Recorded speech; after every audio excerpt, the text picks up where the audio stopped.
Welcome to Wednesday, What If, by the Storyteller. What if Wednesday Addams was a witch, just like her ancestor Goody Addams? What if Wednesday was called upon by Goody when her powers started manifesting a year earlier than in the original timeline, and she met Tyler before Miss Thornhill, aka Laura Gates? Like, comment, and subscribe to be updated. Chapter 10 and Addams Quinceañera Part 2. The next day, the gates of Nevermore Academy swung open, allowing a procession of sleek, black classic luxury cars to glide into the courtyard. The vehicles, with their polished exteriors and darkly gleaming chrome accents, were the epitome of old-money elegance, each one carefully restored and maintained, a tribute to the Addams family's long and storied history. As the cars parked, servants emerged from their lavishly adorned interiors, each holding intricately wrapped gifts for Wednesday. Crystal decanters, velvet-covered candelabras, ornate jewelry boxes, each gift radiated the kind of wealth that could only be achieved through generations of inherited fortune. The servants, dressed in formal, somber uniforms, began unloading the carefully selected presents, their movements as practiced as the Addams' own, each gift a symbol of their opulence and refined tastes. The entire scene felt like a living portrait of old-world European nobility, dark, refined, and almost haunting in its beauty. Inside the courtyard, the Nevermore students watched with fascination, many recognizing Wednesday's relatives from portraits in the Nightshade Library. What caught their attention, though, were the long fencing blades each Addams family member carried. The Nevermore fencing team exchanged uncertain glances. What could this mean? Why were they all carrying swords? Are we all supposed to wear black and white? Eden whispered anxiously to Yoko, noticing the consistent color scheme of the Addams attire. Everyone, whether a cousin, aunt, or servant, was dressed in some variation of black, white, or deep, shadowy colors. There was an impeccable sense of coordination and tradition, one that seemed both foreboding and elegant. Yoko snorted, a wicked grin tugging at her lips. Why not? Black is always in style with them. The ballroom within Nevermore was equally captivating, a stunning blend of Gothic grandeur and family tradition. A grand throne had been placed on stage, alongside a towering, 15-layer chocolate cake that seemed to rise impossibly high toward the ceiling. The rich, deep brown of the cake was accented with dark icing, and intricate lace designs made it look like something from a dark fairy tale. A heavy scent of cocoa filled the air as Gomez and Morticia made their entrance. Gomez, unable to contain his emotions, wiped a dramatic tear from his eye. "Ladies and gentlemen," he said, his voice filled with pride, "our daughter, Wednesday." As the crowd looked on, Tyler, who was dressed in a perfectly tailored black and white suit, stepped forward and extended his hand to Wednesday. She gazed at him with her signature, unfazed expression before placing her hand in his. They made their way to the stage together. Wednesday's gown was a striking creation of black tulle, adorned with delicate black and white lace flowers that seemed almost to dance as she moved. Her hair was wrapped in a flawless braid, and the obsidian necklace her mother had given her glistened against her pale skin. As the grand piano played its haunting melody, Tyler escorted Wednesday to the throne. Once seated, Wednesday's stoic expression barely wavered, though her posture was impeccable. The attendees were once again captivated, though some seemed to find her pale complexion more unsettling than elegant. "Eden, is something wrong with your friend?" "She looks a little pale," Mrs. Sinclair remarked, her voice smooth and full of concern. Eden, her eyes flickering nervously toward Wednesday, bit her lip. Before she could respond, one of Wednesday's cousins, who stood near the back, tall and slender, spoke up in a thick French accent. "Ne vous inquiétez pas, madame, Mercredi always looks dead and tortured." Eden blinked, confused. "What did you call her?" "Mercredi," Xavier explained while looking at Wednesday cousin with a sharp jawline and dark, brooding eyes, explained, flashing a knowing smile. "It's Wednesday in French." Eden frowned, still processing the words. "I thought they were Mexican?" The cousin laughed lightly, the sound rich and cultured. "Oh no, no, no, madam. We are European, American descent. Our ancestors came from Spain, settled in Mexico, then later made their way to America in the 1700s. But many of us still live in France and other parts of Europe. Eden nodded in astonishment, piecing together the complexity of the Addams family's ancestry. It was far more intricate than she had ever imagined, blending several cultures into an unbroken lineage that seemed both exotic and aristocratic. The knowledge only deepened her awe of Wednesday's mysterious family. Gomez clapped his hands with excitement. "Now, it's time for the shoe ceremony," he declared, as Thing, his disembodied hand, scurried across the stage to present a pair of black and red Louis Vuitton double-strap pumps. The crowd looked on, many of them whispering in awe at the opulence of the footwear. Eden, trying to stifle her anxiety, murmured, "Wow, those look like they were designed to hurt." Gomez, ever the sentimental father, wiped his eyes as he knelt to place the shoes on Wednesday's feet. "The perfect fit," he murmured, his voice thick with emotion. After a few moments, Gomez straightened up, his expression turning more serious. "Now, it's time for Wednesday's trial, the saber mazurka," he announced, his voice swelling with pride. "We'll use fencing blades. Unfortunately, Principal Weems won't allow us to use actual sabers." At that, Gomez handed Wednesday a fencing blade, a gleaming, perfectly balanced weapon. The crowd was momentarily stunned. Every single member of the Addams family stood up, unsheathing their own blades, with practiced precision. The Nevermore fencing team watched, their eyes wide with surprise and curiosity. The Addams family members formed a wide circle around Wednesday, their gazes cold and focused. The room grew eerily quiet as the Addams' eyes fixed on their target. "Let the trial begin," someone called, snapping twice, the sound echoing in the ballroom. Without another word, the first family member lunged at Wednesday, their blades slicing through the air with a sound that sent a shiver down everyone's spine. Wednesday, completely unfazed, parried the attack with a flick of her wrist, her movements swift and controlled. The fencing blades clashed in an elegant but deadly dance, each strike deliberate, each counterattack just as precise. It was a chaotic, beautiful spectacle. Wednesday's aunts, uncles, cousins, even her grandmother and great-aunts and uncles, all took turns challenging her. It wasn't just about skill, it was about tradition, pride, and family. Each Addams fought with all the intensity and passion that only years of training could build. But no one was surprised when Wednesday, despite her smaller frame, easily held her own. In a moment of tension, her aunt laughed, "You shouldn't have chosen shoes that are more comfortable, my dear." Wednesday's response was as quick and cold as ever. "I didn't choose them." With a swift motion, she kicked off her Louis Vuitton pumps and continued to evade and disarm her family members. At one point, one of her cousins, who was a lot taller than her, let out a taunting laugh. "Ah, she's so short," he called out, clearly amused. Wednesday's eyes narrowed in a way that sent a chill down the spines of everyone watching. Without warning, she launched into a series of acrobatic moves that left everyone stunned.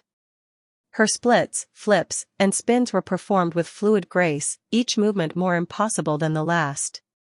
One by one, her attackers lost their fencing blades, disarmed by the sheer speed and precision of her strikes.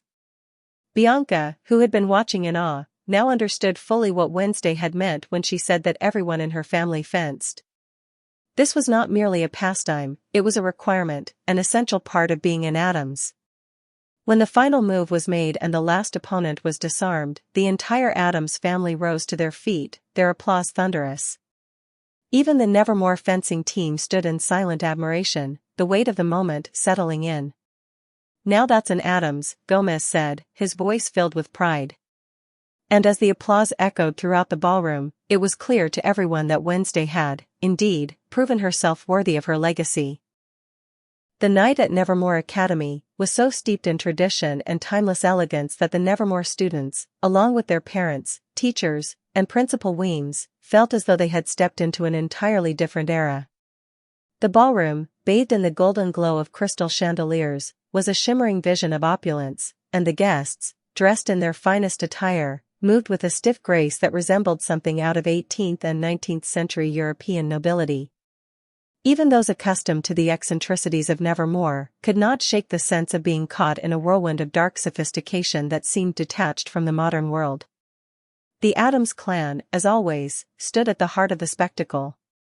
Their every gesture, whether holding a wine glass or striking a pose, was performed with aristocratic precision. Their movements were so fluid and practiced that they seemed like elegant statues brought to life, yet the words they spoke, so often inverted and twisted in the peculiar style of the Addams family, added a surreal and unsettling air to their stately presence. It was the same strange cadence Tyler had encountered when he visited the Addams estate in Alaska, and now, here, amidst the gleaming chandeliers and dancing guests, the oddness of it all felt even more pronounced. The servants, too, were part of the evening's eerie choreography. Dressed in dark, impeccably pressed uniforms, they moved through the room like shadows, silently offering trays of champagne and hors d'oeuvres with an unsettling efficiency. Their faces were unreadable, their expressions a perfect mirror of the Addams family's chilling grace. They never missed a beat, their fluid movements blending seamlessly into the decor, as though they were mere extensions of the grand design of the night. There was an air of something almost supernatural about them, a presence that added a deeper layer of disquiet to the already unusual evening. As the festivities continued, the Addams family took to the dance floor with an energy that both mesmerized and unnerved. Wednesday's uncles and cousins, all tall, distinguished, and dressed in formal black suits, danced with an intricate grace. Their movements were flawless, yet each step seemed to carry an undercurrent of playful unpredictability, a suggestion that even in their elegant choreography, they mastered both control and chaos. The way they spun, dipped, and twirled one another seemed to defy the laws of physics, their fluidity almost unnatural. Among the guests, Bianca, Eden, and Yoko watched the spectacle unfold, their eyes wide with a mix of awe and trepidation. Eden, still feeling a twinge of anxiety since their arrival, observed everything with a sense of fascination. The very air seemed saturated with the Addams' presence, an aura of old money, dark power, an eerie refinement that made the night feel like a performance, as if all the guests were playing their roles in a dance they had no part in choreographing. It was as though they were all marionettes, their movements dictated by invisible strings. Eden tried to mask her unease with a small laugh as Adele, one of Wednesday's cousins, leaned in, her voice smooth but laced with a challenge. "All right, let's party. Get your shoes, Wednesday, unless you want to look short." Wednesday, still wearing the infamous black and red Louis Vuitton pumps, grimaced. Painful, she muttered dryly, clearly feeling the weight of both the shoes and the evening's absurdity. "Why'd you wear them?" Adele asked, her voice playful but edged with amusement. Eden insisted, Wednesday replied, glancing at her friend, who offered an apologetic but mischievous shrug. Before they could exchange more words, a line of distinguished Addams uncles and cousins approached with practiced grace, their hands outstretched in greeting. Without missing a beat, they swept Wednesday onto the dance floor, leaving the Nevermore students frozen in place, watching the spectacle unfold. It was one thing to be familiar with the Addams family's eccentricities, but to witness them in their element, wrapped in tradition and dark elegance, was something entirely different. The room seemed to shift, and the boundaries of time blurred. The students felt as though they had been transported into another era, one where every movement, every glance, was laden with meaning. Here, the act of dancing wasn't just a physical display, it was an art, an expression of lineage, power, and grace. The Nevermore students, despite their own peculiarities, felt like mere guests in someone else's world. Wednesday's uncles and cousins twirled her with such ease and precision that it seemed as if they were part of some dark and ancient choreography. She was spun in midair, caught effortlessly, her movements never faltering. She barely flinched as she was swept through the dizzying sequence of spins and dips, her composure impeccable. Finally, one of her cousins, taller than the rest, spun her with a flourish and handed her off to Tyler. As she landed in his arms, a flicker of exhaustion passed through her eyes, but her usual nonchalance never wavered. Tyler, trying to keep the mood light as they began to waltz, remarked, "Your family has some kooky traditions." "How's your feet?" he asked with a smile, watching her grimace with each step. "Painful," she replied flatly, her voice devoid of humor. "Why'd you wear them?" Eden insisted, she said, her tone a mixture of dry humor and annoyance. "You want to rest?" Tyler asked, sensing her discomfort. Yes, Wednesday muttered, glancing around the room, the sight of swirling black and white suits and dark gowns blurring as the guests continued to dance in precise formations. It was as if the entire ballroom had become a vast stage, and everyone was performing their part, caught in a grand spectacle that none of them fully controlled. I want to rest now, Wednesday added softly, her voice barely above a whisper. Tyler, understanding her need for a break, led her away from the chaotic swirl of dancers toward a quiet corner by the wall of trophies. As they moved to the secluded space, the gleaming trophies and faded photographs displayed along the ballroom's wall told a story of Addams family legacy. Plaques and awards for fencing, sports, and other bizarre achievements lined the walls, each name engraved in elegant script. Tyler, scanning the walls, took in the magnitude of the family's history, clearly impressed by the sheer number of accolades. I heard your family also went here, Tyler said, glancing over at Wednesday. That's right, Wednesday replied coolly, her gaze still scanning the array of trophies. Looks like they won every tournament they entered. Tyler's eyes lingered on one particular trophy, a large silver plaque with an engraved name. Is this Adele? He asked, pointing toward a trophy with a prominent MVP medal hanging from its neck. If she's holding a trophy with an MVP medal around her neck, yes, Wednesday replied with a wry smile, but then her attention shifted to a family portrait on the wall, one that included older Addams family members she hadn't expected to see. Tyler's gaze followed hers, and his expression shifted as he focused on the photograph. His brow furrowed in recognition, and his voice caught in his throat. Wait, he said, his tone uncertain. I think that's my mom. Tyler's eyes locked on the photograph, his heart racing as he took in the familiar features of the woman in the picture, standing amongst a group of stern, poised students, their uniforms sharp and immaculate. The fencing team. His pulse quickened as his gaze fixed on one face, and he felt a cold rush of recognition. His voice caught in his throat as he leaned in, squinting at the image. Wait, he said, his voice rising in uncertainty. I think that's my mom. Wednesday didn't flinch, her expression as unyielding as ever, her eyes cool and unreadable. She looked at the photograph and then back at Tyler with a sharp, almost detached gaze. Yes, Tyler.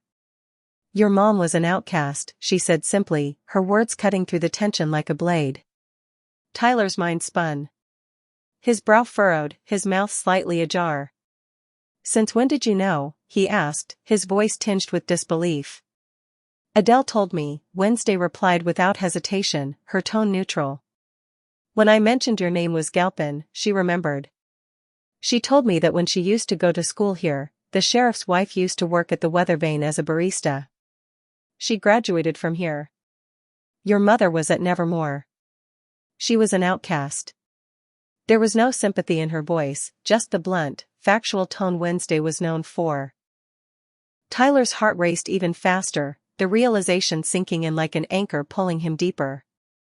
Is this why you and your family invited me to Alaska? He asked, his voice sharp, as the truth began to solidify into something more ominous. Yes, Wednesday said, her gaze unwavering. Her voice was cold, matter of fact. She seemed almost too unaffected by the weight of the moment, too accustomed to the strange dealings of her family. Tyler stood frozen, his mind grappling with what he had just learned. The sense of betrayal, of not being told something so important, began to burn within him. Why didn't you tell me? His voice grew louder, more frustrated. Why keep this from me? Wednesday hesitated for just a moment, her eyes narrowing as she tried to articulate her thoughts.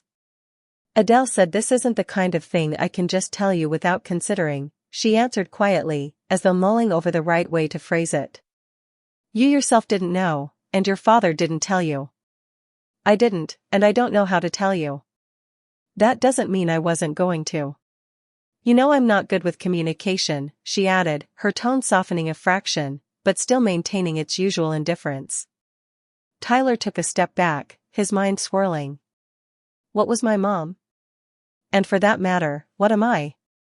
His voice cracked a little on the last part, as if he had been holding the question inside for years and only now found the courage to ask. Wednesday's lips pressed together as she regarded him. "I think you've learned enough for today," she said flatly, her eyes flicking toward the entrance of the ballroom, where the other guests continued with their grand celebration. "Let's go back inside. It's clear that you need time to process all of this." Tyler didn't respond at first. The weight of everything, his mother's secret past, the truth about his father's silence, the twisted web of connections that surrounded him, pressed down on him like a vice. His fists clenched, his jaw set tightly as he looked back at the photograph one more time, the faces of strangers who somehow felt closer to him now than they ever had before. As Wednesday re-entered the ballroom with Tyler trailing behind, her mind was already processing the conversation they'd just had. Her thoughts were like a whirlwind, each memory and interaction coming back to her in rapid succession. It was time to speak with Adele. She spotted her cousin not far from the edge of the crowd, standing in conversation with some of the other family members. The moment their eyes met, Wednesday gave a brief nod, excusing herself from Tyler and making her way over to her. Adele looked up, her expression sharp but calm, as always. "How did it go?" she asked in a low voice, her tone filled with an undercurrent of curiosity. "Tyler just found out about his mom," Wednesday said simply, her gaze flicking back toward Tyler, who had already mingled with the other guests. "He knows now that she was an outcast." Adele's eyes softened, though she remained composed as she realized. "Ah, the trophy case. Did you tell him anything else?" Wednesday paused, her lips pressing together in a tight line. She didn't like the idea of hiding things, especially from someone she'd grown accustomed to, but it was necessary. "No," she answered, her voice betraying a flicker of frustration. "I didn't know what else to say. He's angry, rightfully so, but I didn't feel it was the right time to tell him more." Adele nodded approvingly, her posture relaxed yet attentive. "You did the right thing. Telling him everything all at once could have shattered him. He needs time to process what he's just learned. And when the time comes, you'll be able to share the rest, at least when he's more stable." Wednesday gave a slight nod, but there was something unsettling about this whole situation. "It's not just about him being upset," she said, her tone quieter now, tinged with something that almost sounded like worry. "This situation is bigger than either of us, and I don't know what his next move will be. I don't know how much more he can take."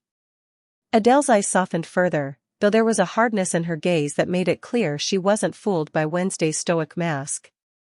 "That's why you need to keep an eye on him," she said, her voice both comforting and direct. "He'll be a loose thread in the fabric of this family if we don't help him find his place in all of this. But you're not alone. I'll send you the relevant information once he settles down. Keep him close." Wednesday gave another brief nod, her mind racing as she thought of the many ways things could unravel. The past always seemed to catch up to them, no matter how carefully they hid it. "I'll keep an eye on him," Wednesday promised, her voice a shade colder, more guarded than before. "But I'm not sure how much longer he'll be content with just the pieces. I won't be able to protect him from the truth forever." Adele's smile was small but knowing. "Let's hope he's ready for it when the time comes," she said, her voice filled with a quiet wisdom that hinted at a far deeper understanding of the situation than Wednesday was ready to admit. "And just remember, you've got more allies than you think." As Adele walked away to rejoin the others, Wednesday remained where she was for a moment longer, her thoughts tangled in the weight of what she had to protect, and what she might have to eventually reveal. She turned her gaze toward Tyler across the room, seeing him interact with the other guests. His posture was tense, his smile forced. It was clear he wasn't entirely at ease, despite the facade he was putting on. For now, at least, she could keep the pieces together. But she knew that wouldn't last forever. Not with this family. Not with the dark secrets that loomed over them all. Like, comment, and subscribe to be notified for updates on this series.